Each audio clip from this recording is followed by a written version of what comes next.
मानक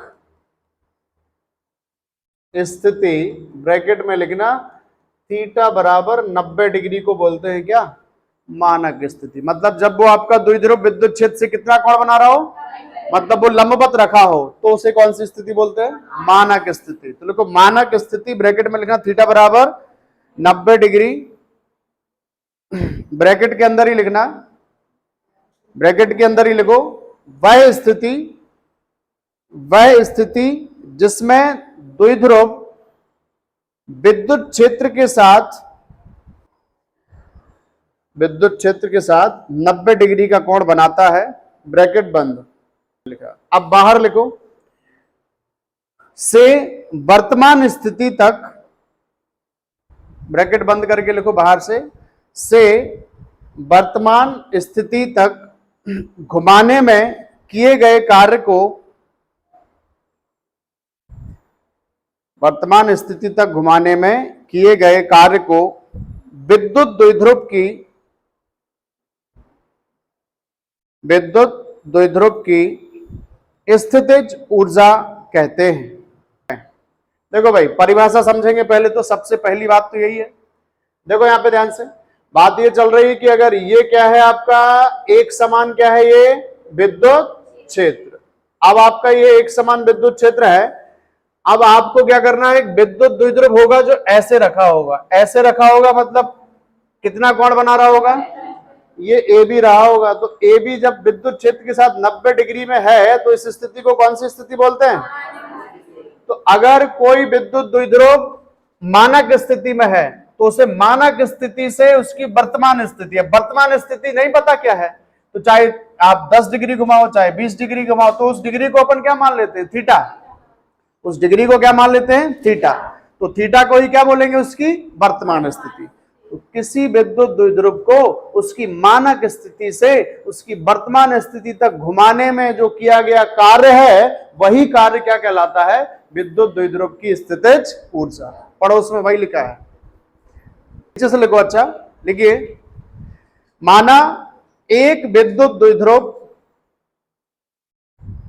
माना एक विद्युत द्विध्रुव जिसका आघूर्ण P है, जिसका आघूर्ण P कैपिटल P है, एक समान विद्युत क्षेत्र में, एक समान विद्युत क्षेत्र में थीटा कोण बनाते हुए रखा गया है, एक समान विद्युत क्षेत्र में थीटा कोण बनाते हुए रखा गया है, तब विद्युत क्षेत्र पर लगने वाला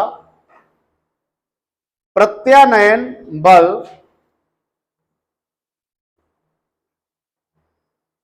तब के बाद क्या लिखा आपने, विद्युत द्विध्रुव पर, क्षेत्र नहीं, विद्युत द्विध्रुव पर, करेक्ट करें, तब विद्युत द्विध्रुव पर लगने वाला प्रत्यानयन बल, बोलो भाई कितना लगेगा प्रत्यानयन बल, उसको जैसे ही रखोगे आप, कितना प्रत्यानयन बल लगेगा, टाउ बराबर P sin थीटा। लिखो जल्दी से, नीचे लिखो, टाउ बराबर P sin theta. Equation number first मानेंगे इसको, समीकरण नंबर 1।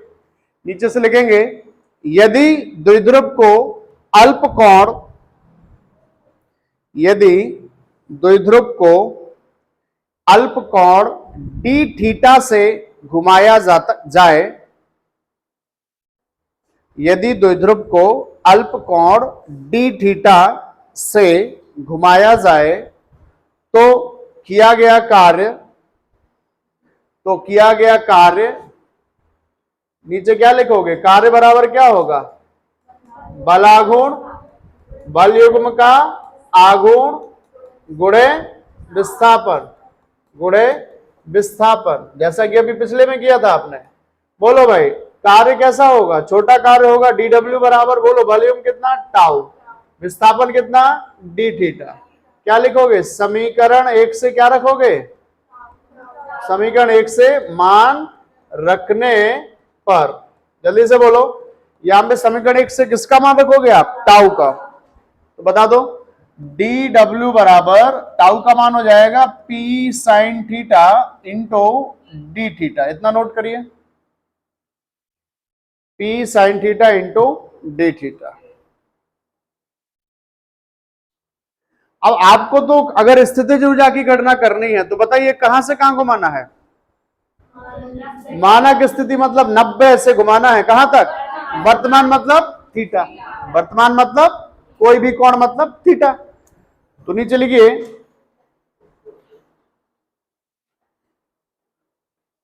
मतलब आपको 90 से घुमाना है, थीटा तक घुमाना है, थीटा कुछ भी हो सकता है, ठीक है, एक्सेप्ट 90। नीचे लिखना द्विध्रुव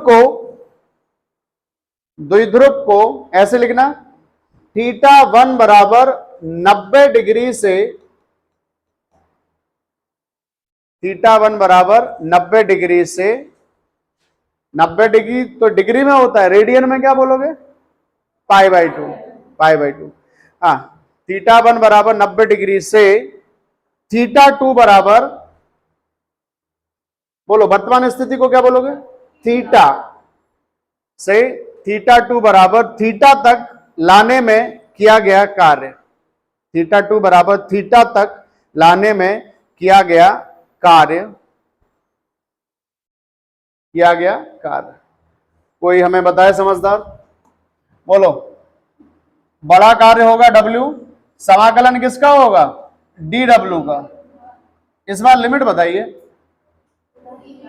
90 से थीटा, 90 मतलब पाई बाई 2 से थीटा। ये चीज समझ में आ रही है? इसको मान लेना 2, इसको मान लेना 3, 2 से मान कहां रखोगे? 3 में। समीकरण 2 से मान 3 में रखने पर, 3 में रखने पर, क्यों भाई सही है? तो बोलो W बराबर लिमिट पाई बाई 2 से मतलब 90 से लेके थीटा, डी डब्ल्यू का मान जल्दी से बोल दो। आप सीधा भी इंटीग्रेट कर सकते थे, डी थीटा। बोलो जल्दी से, बाहर क्या आएगा? P। इंटीग्रेशन किसका होगा? Sine theta into D theta का, तो पाई बाई 2 और थीटा। बोलो भाई, अभी अभी बताया था साइन का क्या होता था? तो minus cos theta, limit over the period pi by 2 two theta. बताओ, जो ऊपर है वो अपर लिमिट, जो नीचे है वो लोअर लिमिट। सबसे पहले क्या रखेंगे? Upper limit. जल्दी से बता दो, माइनस कॉस थीटा की जगह थीटा, फिर माइनस कॉस थीटा की जगह पाई बाई 2। पाई बाई 2 मतलब 90। बता दो इसका मान। W बराबर PE माइनस का cos theta, minus minus plus, ये कॉस 90 है, कॉस 90 0, कॉस पाई बाई 2 है ना। यहां पे लिख देंगे कि कॉस पाई बाई 2 बराबर होता है कितना? 0।